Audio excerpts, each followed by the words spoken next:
Okay, now, this is the beginning of chapter 3, and he leaves the king and he wants to explore the other parts of the island.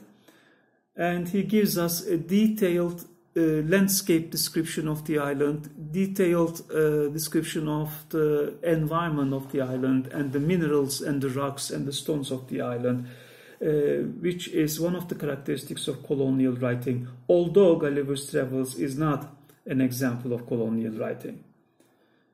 At the center of the island, there's a chasm about 50 yards in diameter, from whence the astronomers descend into a large dome, which is therefore called Flandona Gagnol, or the astronomer's cave, situated at the depth of 100 yards beneath the upper surface of the adamant.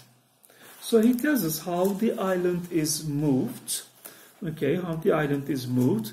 The island is, a big continent, and Laputa is this small round island, and flying over Balnibarbi, the big continent. And how do they make it move? The stone cannot be moved from its place by any force, because the hoop and its feet are one continued piece with that body of adamant which constitutes the bottom of the island. By means of a lodestone, this island is made to rise and fall and move from one place to another, for with respect to that part of the earth over which the monarch presides, the stone is endued at one of its sides with an attractive power and at the other with a repulsive. So they make the island move by a heavy lodestone, trying to move it to one direction. So if they move it to the right of the island, the island starts moving to the right, and when they move it to the left, the island inclines to the left side. And this is how they provide a moving. I skipped 2 pages. There's a paragraph that begins with, if any town. In my edition, it's on page 185, the bottom paragraph. If any town should engage in rebellion or mutiny, fall into violent actions. So if any of the villages, they are flying over villages and towns, if any of them is in rebellion to the king, if they are against the king, or refuse to pay the usual tribute, the king hath 2 methods of reducing them to obedience. So there's a method to make them obey the king. What's that method?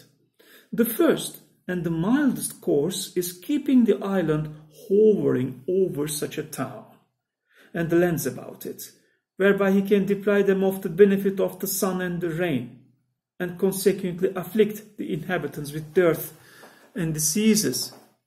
So he stops the island on top of the town which is in rebellion, and for a long time they obstruct the sunshine and the rain. So imagine the whole town doesn't get any sunshine or any rain for as long as the king wants.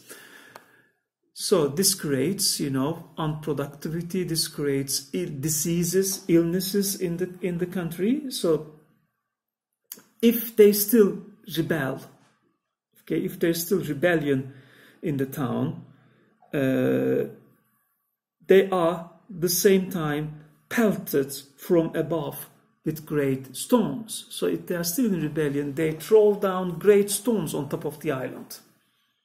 Okay, stones on top of the island. Still, if they keep rebellion, the whole island falls on the town, smashes it, and destroys everything and all the houses. This is the symbolism of imperialism in the book. This is how imperialism works. What is that obstruction of sunshine? It is sanctions, embargoes over a country. Do not send them any goods, do not send them any food or drink, so they are, without any food and drink. If they still disobey, bomb. All right? First, sanctions, embargoes over a country. If they do not agree with you, then you send your warplanes and bomb the island. And if they still go on the same thing, you go and occupy and change the leader, destroy all the country. It's very symbolical. All right. In the next paragraph, at the end of the next paragraph, and the king, when he is highest provoked and most determined to press a city to rubbish, orders the island to descend with great gentleness out of a pretense of tenderness to his people. But indeed, for fear of breaking the adamantine bottom, in which case it is the opinion of all their philosophers that the lodestone could no longer hold it up, and the whole mass would fall to the ground, as I described. The island descends on the top of the village and destroys it. About 3 years before my arrival among them, while the king was in his progress over his dominions, there happened an extraordinary accident, which had like to have put a period to the fate of that monarchy. At least, it is now instituted. Lindalina, the second city in the kingdom, was the first His Majesty visited in his progress. 3 days after his departure, the inhabitants, who had often complained of great oppressions, shut the town gates, seized on the governor. Oh, yes.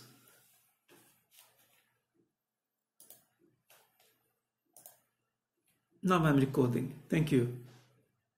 Thank you, Görkem. And no problem if you can hear me. All right, shut the town gates, seized on the governor, and with incredible speed and labor erected 4 large towers, one at every corner of the city, which is an exact square, equal in height to a strong pointed rock that stands directly in the center of the city. Now, in this event, the next paragraph, it was 8 months before the king had perfect notice that the Lindalinians were in rebellion. All right, there are cities that might be in rebellion, and the king uses the same method. Okay. Let me check how many pages. Yeah. Right. The system, the political system of this country, is interesting in that it works like the contemporary imperialist countries of our day. They obstruct the sunshine, they put sanctions on people, and they do not send any goods or any materials to that country. And if they are still in rebellion, they do not, they start bombing them, throwing down stones on them. And this is how it works. And the same thing happened with the Lindalina, the city called Lindalina in this country. And in the next chapter, he's going to describe the Balnibarbi, the metropolis, and then later on he will go to Lagado, the country of the academy. So this is all that I'm going to do today, because there's a big problem in the system. Okay, so I'll see you tomorrow with the next chapter. I'm ending the session now.